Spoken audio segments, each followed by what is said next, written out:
दोस्तों नमस्कार।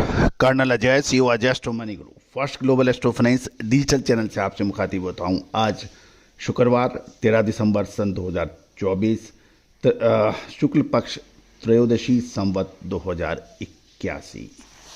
दोस्तों अजय एस्ट्रो मनी गुरु देश का पहला चैनल है जो 42 कमोडिटीज 5 मार्केट पर लगातार अपडेट और विश्लेषण आप तक प्रस्तुत करता है। खाद्य तेल हो, मसाले हो, दाल हो या फिर कपास, अनाज, कच्चा तेल, स्टील और कोल जैसे विषयों पर आपको अपडेट और विश्लेषण प्रोवाइड करता है। दोस्तों कहा जाता है कि व्यापार को चलाने के लिए पूंजी, साहस और बुद्धि, ये 3 आवश्यक एलिमेंट या तत्व हैं। पूंजी और बुद्धि आपके पास है तो विशेषज्ञ आपके लिए उपलब्ध होते हैं पूरी मदद करने के लिए, आपके व्यापार को नेक्स्ट स्टेप पे ले जाने के लिए। जितने भी विश्व के पहले 25 या 30 उद्योगपति, इंडस्ट्रियलिस्ट या सफल व्यापारी हैं, उद्योगपति हैं, उनके पास विशेषज्ञों की अपनी टीम होती है और यही वजह है कि वो सबसे आगे चलते हैं, दुनिया उनको फॉलो करती है। दोस्तों खाद्य तेल हो या कृषि उपज, इन सभी पर विशेष रिपोर्ट्स, विश्लेषण आपको मार्गदर्शन देती है। जब अंधेरा होता है, कुछ सुझाई नहीं देता, तो विशेष रिपोर्ट आपको टॉर्च की रोशनी से रास्ता दिखाती है। रास्ता आपको स्वयं तय करना पड़ता है, लेकिन रास्ते की दिशा मिल जाती है और वही आप सफलता की कुंजी होती है। अन्यथा अंधेरे में आप विपरीत दिशा में जाते हैं या वहाँ ठोकर खाते हैं। तो दोस्तों विशेष रिसर्च रिपोर्ट के लिए आप संपर्क करें। चेक कीजिए खाद्य तेलों में हमारे जो अपडेट, जो अक्षर सत्य साबित हो रहे हैं और जिन्होंने आज से लगभग 10 दिन पहले और ऊंचा 45 लाख शादियां, अंतर्राष्ट्रीय बाजारों में लगातार बढ़ते भाव को देख के माल खरीदा था खाद्य तेल।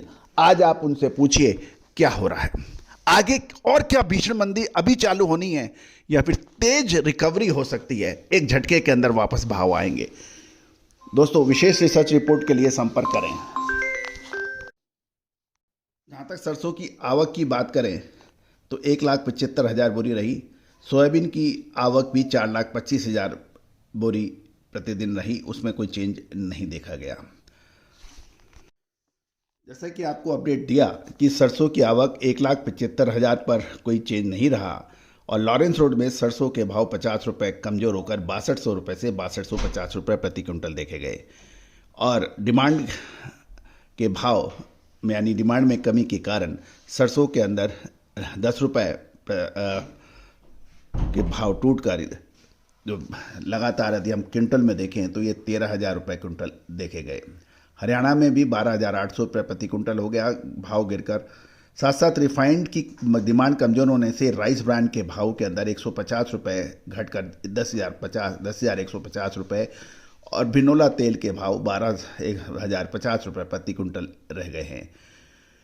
तिल के तेलों के अंदर भी 14,800 रुपये के भाव बताए जा रहे हैं और शिकागो सोया तेल वायदे के अंदर माइनस में रहने के कारण मांग घटने से कांदला में सोया रिफाइंड के भाव 100 रुपये घटकर 12,350 रुपये प्रति क्विंटल के भाव हैं। गौरतलब है कि कुल मिलाकर कल बाजार के अंदर लगातार गिरावट ही देखी गई। गौरतलब है कि राइस फैटी के भाव 50 रुपये घटकर 9,700 से 9,750 रुपये प्रति क्विंटल रहे हैं। सोया एसिड ऑयल के भाव 7100 से 7150 रुपये प्रति क्विंटल और इंडस्ट्रियल डिमांड कमजोर होने से अरंडी तेल के भाव 13,500 से 13,600 रुपये प्रति क्विंटल के भाव पर बताए जा रहे हैं। कुल मिलाकर दोस्तों ये भी ध्यान देने वाली बात है कि नवंबर महीने में सूरजमुखी और रिफाइंड पामोलिन तेल के आयात में ज़बरदस्त वृद्धि देखी गई। यदि हम देखें सूरजमुखी तेल अक्टूबर में 2,39,116 के मुकाबले 3,40,660 की इंपोर्ट हुआ, जो कि 42% अधिक थी। सोया तेल में भी 19% की वृद्धि अक्टूबर से नवंबर के बीच में देखी गई। सोया तेल 3,41,818 के मुकाबले 4,07,648 की इंपोर्ट हुआ, जो कि 19% अधिक है। यदि कुल आयात देखें, रिफाइंड पाम तेल, कच्चा पाम तेल, सूरजमुखी, सोया तेल, क्रूड पाम तेल, इन सब को देखा जाए तो 14,26,615 के मुकाबले 15,90,301 की फिगर आ रही है, जो कि 11% अधिक है।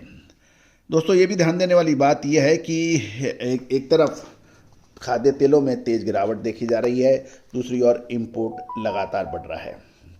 और solvent extract association of India की जो मंथली रिपोर्ट आई है, वो भी कह रही है कि नवंबर महीने में देश के खाद्य तेलों का कुल आयात 15.90 लाख टन था, जो कि अक्टूबर महीने में 14.26 लाख टन था। यानी नवंबर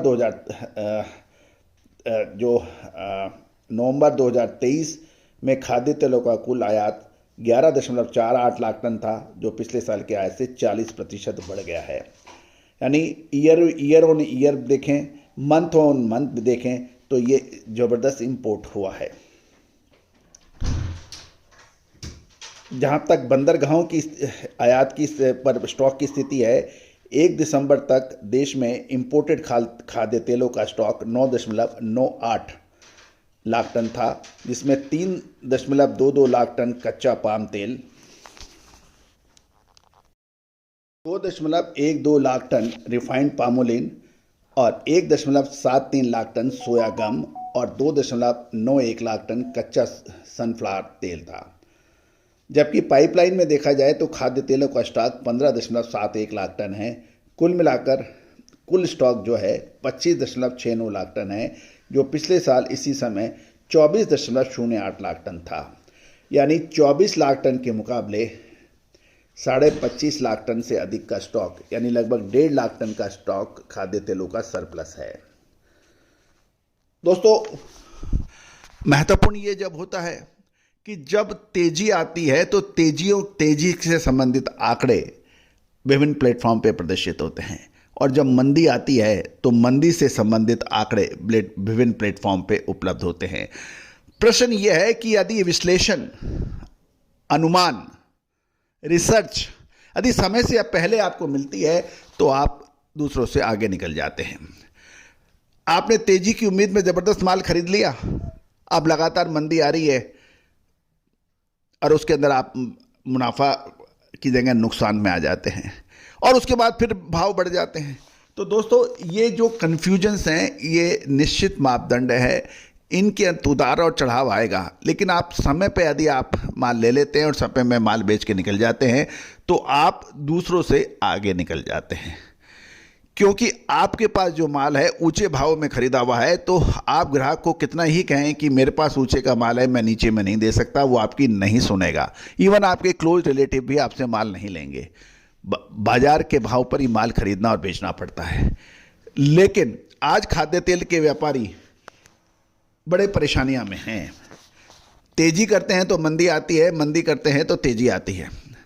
तो दोस्तों, इस भंवर में, इस कन्फ्यूजन में, इस डार्कनेस में, इस अंधेरे में भारतीय अनुसंधान पद्धति और फंडामेंटल एनालिसिस का जब अद्भुत संगम होता है तो उसका ना मुकाबला पहले था ना आज है।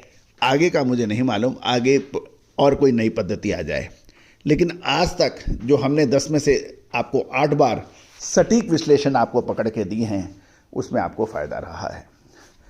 दोस्तों, यही वजह है कि देश का पहला चैनल आज एग्रो कमोडिटीज़ पे, चाहे वो ग्रेन्स हो, पल्सेज हों, ऑयल सीड्स हों, आपको मिलता है। आप भी विशेष रिसर्च रिपोर्ट के लिए संपर्क कर सकते हैं। याद रखिएगा, जहाज आप खरीदोगे लेकिन पायलट तो आपको चाहिए चलाने के लिए। आप बड़े से बड़ा होटल्स इंडस्ट्री के 10 होटल के मालिक हैं, लेकिन आपको होटल चलाने के लिए विशेषज्ञ चाहिए। उसी प्रकार आप बड़े मिल के मालिक हैं या स्टॉकिस्ट हैं या होलसेलर्स हैं, अरबों रुपए करोड़ों रुपए का काम करते हैं, लाखों का व्यापार प्रतिदिन करते हैं, लेकिन विशेषज्ञ आपको चाहिए। विशेषज्ञ वो चुनिए जो आपको सटीक जानकारी दे। तेजी आने के बाद तेजी की कहानी और मंदी आने के बाद मंदी के कशीदे ना करें। यदि वो ऐसा है तो वो विशेषज्ञ नहीं है, वो कमेंटेटर है, वो एंकर है। विशेषज्ञ और एंकर में फ़र्क है, इंजीनियर और मैकेनिक में फ़र्क होता है दोस्तों। तो आज ही विशेष रिसर्च रिपोर्ट के लिए संपर्क करें, बात करें। All the very best, good luck, happy trading.